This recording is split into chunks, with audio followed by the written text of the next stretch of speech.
এখানে আমি কিছু সেদ্ধ রেখেছি, এর মধ্যে আলু সেদ্ধ আছে, টমেটো সেদ্ধ আছে, পেঁপে সেদ্ধ আছে। এখন হচ্ছে শিবরাত্রি দুপুরবেলা। এখানে রয়েছে আমার একটু সিমুইয়ের পায়েস। Hello everyone, welcome back to my channel Lifestyle Uncut. আমি সঞ্চিতা চলে এসেছি আবার তোমাদের সাথে একটা ব্র্যান্ড নিউ ব্লগ শেয়ার করতে। সো নিশ্চয়ই তোমরা এখন দেখছো যে আমার পুরো মানে ব্যাকগ্রাউন্ড অ্যান্ড অল সব কিছু চেঞ্জ। আমি কিন্তু বাড়িতেও নেই অ্যান্ড আমি আছি কলকাতাতেই, বাট রিসেন্টলি আমার ফ্ল্যাটটা চেঞ্জ হয়েছে। সো তাই জন্যই একটা নিউ ফ্ল্যাটে আমরা শিফট হয়েছি। তো আজকে হচ্ছে শিবরাত্রির আগের দিন, মানে শিবরাত্রির বার। তো ভাবলাম যে শিবরাত্রির ব্লগটা তো আমি করবোই, তোমাদের সাথে শেয়ার করবোই, কারণ আগের বছর শিবরাত্রিটা আমার ফার্স্ট শিবরাত্রি ছিল কলকাতাতে, মানে একা করা আর কি। তো এবারেও আমি নিশ্চয়ই তোমাদের সাথে শেয়ার করতাম। তো এই ফাঁকেই ভাবলাম যে তোমাদেরকে একবার ফ্ল্যাটের ট্যুরটাও দেখিয়ে নিই, কী কেমন সাজিয়েছি। এখনও সেরকমভাবে সাজিয়ে উঠতে পারিনি যদিও, বাট তাও আর কি। সো ফার্স্টে এখন আমি দেখাই কী কী করেছি। বেশি কিছু না, জাস্ট এখানে আমি একটু ফ্যান ভাত করেছি। সেদ্ধ তো মেস লাইফে কী আর করবো। এখানে হচ্ছে বড়া ভাজা, এখানে কয়েকটা বড়া ভাজা, বেগুন ভাজা, এগুলো সব রাখা আছে। অ্যান্ড এখানে রয়েছে একটা সিঙ্ক। সো এখানে জাস্ট এইভাবে সব কিছু সাজানো আছে, আলু, পেঁয়াজ, চাল, আটা, হ্যান ত্যান এরকমভাবে। এটা আমার একটা ছোট্ট মিক্সার গ্রাইন্ডার, যেটা আমি বাড়ি থেকে এনেছি। অ্যান্ড এখানে আমি কিছু সেদ্ধ রেখেছি, এর মধ্যে আলু সেদ্ধ আছে, টমেটো সেদ্ধ আছে, পেঁপে সেদ্ধ আছে, আর নিচে একদম রয়েছে ছাতু মাখা। সো এটা অ্যান্ড দিস ইজ, এখানে এরকমভাবে আমরা বাসনপত্রগুলো সাজিয়ে রাখি, দেখে নাও। অ্যান্ড এই যে এটা হচ্ছে আমার মশলার একটা মানে র্যাক বলতে পারো। সো এখনও প্রচুর জিনিস আনা আছে, এগুলো সব ঢালতে হবে, ঢেলে উঠতে পারিনি। এটা আমাদের একটা ফ্রিজ। এই ফ্রিজটা হচ্ছে রিসেন্টলি আর কি নেওয়া, অ্যান্ড একটুখানি সাজানোর জন্য একটু ফুল টুল দিয়ে সাজিয়ে রাখি, যাতে একটা হোমলি ব্যাপার ফিল হয়। এখানে রেখেছি হচ্ছে সিলিন্ডারটা, আর এখানে আমার ইন্ডাকশন রয়েছে, এখানে একটা ছোট ডাস্টবিন। হ্যাঁ, এখানে আমার যেগুলো আর কি মানে ওয়েস্ট বলবো না, মানে যেগুলো আর কি রাখার জিনিস, যেগুলো খুব রেয়ারলি বের করা হয়, সেইগুলো এই বাস্কেটটার মধ্যে আমি রাখি। এখানে কয়েকটা কাঁচের গ্লাস রয়েছে, আর এই জায়গাটাতে রয়েছে হচ্ছে মানে যেগুলো স্টকের আর কি ভিম জেল অ্যান্ড অল, সেগুলোই রেখেছি। আর কি আর দেখাবো এগুলো। আর এই জায়গাটা নতুন রং হয়েছে, ফ্ল্যাটটা একেবারে নিউ ফ্ল্যাট, তাই জন্য ওই রঙগুলো রেখে গেছেন। আর এটা হচ্ছে জলের ফিল্টারটা। সো চলো আমরা এবার ভেতর দিকে যাই। এই জায়গাটা আমি ঠাকুরের পারপাসে ইউজ করছি আসলে, মানে এরকম একটা 3 টায়ার, এটা আমি ঠাকুরের পারপাসে ইউজ করছি। এখানে ধূপকাঠি রয়েছে। সো চলো, এখানে দুটো রুম রয়েছে, এটা একটা রুম, এটা একটা রুম, আর এটা হচ্ছে ওয়াশরুমটা। বেশি সেরকম বড় না। And this is the mirror. এই একটা মিরর ছোট্ট মতো রেখেছি আর কি, জাস্ট ফর মানে মুখ ধোয়ার সময় মুখ দেখার জন্য। মানে এইভাবেই সব কিছু উলঢাল হয়ে পড়ে আছে। তো এগুলো সব কিছুই করবো। এর মধ্যে জামা প্যান্ট, মানে এটা আমার একটা ডাস্ট ব্যাগ, এখানে ডোরম্যাট রয়েছে। আর এইটা হলো এক্সিট গেটটা, এখানে কলিং বেল লাগানো আছে, খুব সুন্দর করে আর কি ফ্ল্যাটটা মানে সাজানো হয়েছে। সো এই যে এইটা রয়েছে হলো বেসিনটা, আর এই একটা দেখো কর্নার করা আছে, এই কর্নারটার মধ্যে আমরা ঝাঁটা, ওয়াইপার, মপ টপ এগুলো আর কি রাখি। সো চলো, let's get enter to my room. এটা হচ্ছে আমার রুমটা। এটা হচ্ছে আমার একটা বেড। এই বেডটার মধ্যে আমার বালিশ বিছানা এভাবেই আমি সাজিয়ে রাখি আর কি। সো বেশি সেরকম সুন্দর করে তো আর বাড়ির মতো করে তো সাজানো যায় না।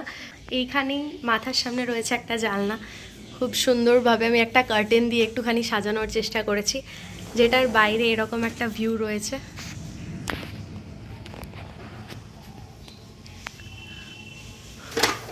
আজকে মানে ওয়েদারটা দেখো ভীষণ মেঘলা, তোমাদেরকেও দেখাই। ওয়েদারটা কিন্তু দেখো ভীষণ মেঘলা, একটু রোদ দেয়নি। So that's a demerit, but কলকাতার জন্য এটা হ্যাপি, কারণ কলকাতাতে রোদ দিলে বিভৎস গরম পড়ে। অ্যান্ড এই পার্টটা এখনও আমার গুছিয়ে ওঠা হয়নি। এই জায়গাটা পুরোটাই আর কি এরকমভাবে ব্যাগ ফ্যাগে ভর্তি হয়ে আছে। সো এই ব্যাগ ট্যাগগুলো সব আমি গোছাবো, তার কারণ হচ্ছে তোমাদেরকে দেখাই। এই যে এই এরিয়াটা দেখছো, এই যে মাঝখান দিয়ে একটা পিলার উঠেছে, এই পিলারে আমাদের ওনার আঙ্কেল বলেছেন যে এই জায়গাটা পুরোটাই একটা কাবার্ড সিস্টেম করে দেবে। তো সেই জন্যই আমি আর বেশি করেই মানে ওইগুলো আর কি গোছাইনি। কাবার্ডটা করে দেওয়ার পর আমি ওখানে রাখতে পারবো। অ্যান্ড এটা হচ্ছে আমার একটা ছোট্ট টাইনি ড্রেসিং টেবিল, যেটা আমি যখন কলকাতায় এসেছিলাম ফার্স্ট ইয়ারে, তখনই এই ড্রেসিং টেবিলটা আমার বানানো। তো এটা একদম বাড়ি থেকেই এনেছিলাম। হ্যালো, সো এই যে এখানে আমি একটুখানি ফুল টুল আর কি সাজাতে ভীষণ পছন্দ করি। তো এখানে সেরকমভাবে মনের মতো তো সাজানো হবে না, বাট আর কি চেষ্টা করি। সো এখানে হচ্ছে আমার নিজের এসেনশিয়ালস কিছু রাখা থাকে। আর এখানে আমার তোমরা দেখতে পাবে হয়তো এক ছোট্ট দুটো কিরিং আমি এখানে ঝুলিয়ে রেখেছি, just to enhance the look of the dressing table. সুন্দর করে পর্দা দিয়ে সাজানোর চেষ্টা করেছি আর কি। So this is one room, আর এটা হচ্ছে আমার যে রুমমেট তার রুম। সো তার রুমটা দেখাচ্ছি না, কারণ তার রুমটা এখনও অবধি সেজে ওঠেনি। সো চলো ফার্স্ট আমরা রান্নাতেই ফোকাস করি এখন। অ্যান্ড অলমোস্ট আমার রান্না শেষের দিকে, কারণ কি আমি আজকে বেশি কিছু করিনি। আমি সেদ্ধ ভাত করেছি, মুগ সেদ্ধ করেছি, আলু সেদ্ধ করেছি, অ্যান্ড টমেটো মাখা, যেটা আমার খুব ফেভারিট। আর হচ্ছে এখানে বাঁধাকপির বড়া অ্যান্ড বেগুন ভাজা। আর কিচ্ছু সেরকম করিনি, কারণ বাড়িতে থাকলে অনেক কিছু নিরামিষের মধ্যে শুক্তো টুক্তো হয়, আলু পোস্ত হয়, বাট এখানে ওরকম কিছু হয়নি। তো যাই হোক, এটা এখন আমি খাবো। স্নান করা হয়ে গেছে, স্নান করে রান্না বান্না করা হয়ে গেছে। অ্যান্ড এই ফাঁকেই ভাবলাম ব্লগটা অন করে শিবরাত্রির সাথে তোমাদেরকে একবার রুম টুরটা দিয়ে দিই। যাই হোক, সো আজকের মতো তো এখানেই এন্ড। বাকি দেখা হচ্ছে একদম কালকের ব্লগে। Bye bye. এত ফল আছে না, তারা এমনি ঠিকিয়ে দিন বাবার কাছে। নমস্কার।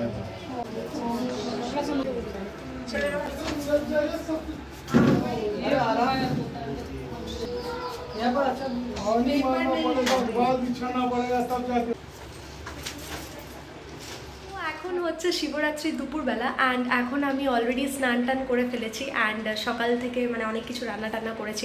অনেক কিছু বলতে খালি ডালিয়া আমি রান্না করেছি, বিকজ এই বেলা আমি ডালিয়াই খাবো। রাত্রের দিকে লুচি সুচি হয়তো এগুলো খাবো। আমার তো কালকে পায়েস করে রাখাই আছে, কালকে রাত্রেবেলা আমি পায়েস করেছিলাম, দাঁড়াও তোমাদেরকে একটু দেখাই। এখানে রয়েছে আমার একটু সিমুয়ের পায়েস, আর এখানে রয়েছে আমার ডালিয়া। এটা আশা করছি দুবেলা হয়ে যাবে, বাট যদি ওই বেলা সেরকম কিছু খেতে মন না যায় তাহলে তখন লুচি সুজি করব। আর তোমাদেরকে আমি বাড়ির শিবলিঙ্গটা দেখাই। এক্ষুনি জাস্ট আমি মন্দিরে গিয়ে সেকেন্ড টাইম জল ঢেলে এলাম। সকালবেলা উঠেই যখন স্নান করে রান্না করতে হয়, তো স্নান করে রান্না করার টাইমেই আমি আর কি স্নান করে আগে পুজো করেছিলাম বাড়িতে। তারপর আমি রান্না টান্না করে সেকেন্ড টাইম আবার স্নান করে আমি গেছি আর কি মানে জল ঢালতে। তো আগে আমার বাড়ির শিবলিঙ্গটা একবার তোমাদেরকে দেখাই। এই হচ্ছে আমার ছোট্ট মতো একটা শিবলিঙ্গ, যেটাকে আমি প্রতি সোমবার জল ঢালি। অ্যান্ড এখানে আমার কাছে এই কয়েকটা ঠাকুরই আছে, যেটা তোমাদের আমি কালকে দেখিয়েছি। তো এই হচ্ছে আমার শিবরাত্রিতে অলরেডি মানে এখনও অবধি আমি জল ঢেলেছি। তৃতীয়বার ঢালবো বলে সেরকম কোনো প্ল্যান ছিল না, কিন্তু এখানে মানে আমার চেনা জানা কয়েকটা দাদারা আছে, তারা বিকেলবেলা ঢালতে যাবে, কারণ তারা সবাই অফিস গেছে। তো তাদের সাথে একবার সন্ধ্যেবেলা আমাকে যেতে বলেছে, তো সম্ভব হলে নিশ্চয়ই যাব। কিছু মিষ্টিও এনে রেখেছি, 2 রকমের মিষ্টি। এইটা হচ্ছে, দাঁড়াও 1 সেকেন্ড দাঁড়াও, এইটা হচ্ছে রসগোল্লা, আর এর নিচেরটা হচ্ছে আর কি এই যে এর নিচেরটা হচ্ছে তোমার কালো জাম টাইপের। তো দুটো এনে রেখেছি। এখানে কলা রয়েছে, আর এখানে রয়েছে আমার রান্না বান্না। তো চলো এবারে খাওয়া যাক। ভীষণ খিদে পেয়েছে, এখন বাজে বিকেল 5টা। তো আর এবার আমার আর শরীরটা দিচ্ছে না, এবার আমি খাবো, তারপর আমি শুতে যাব। সো এখন বাই।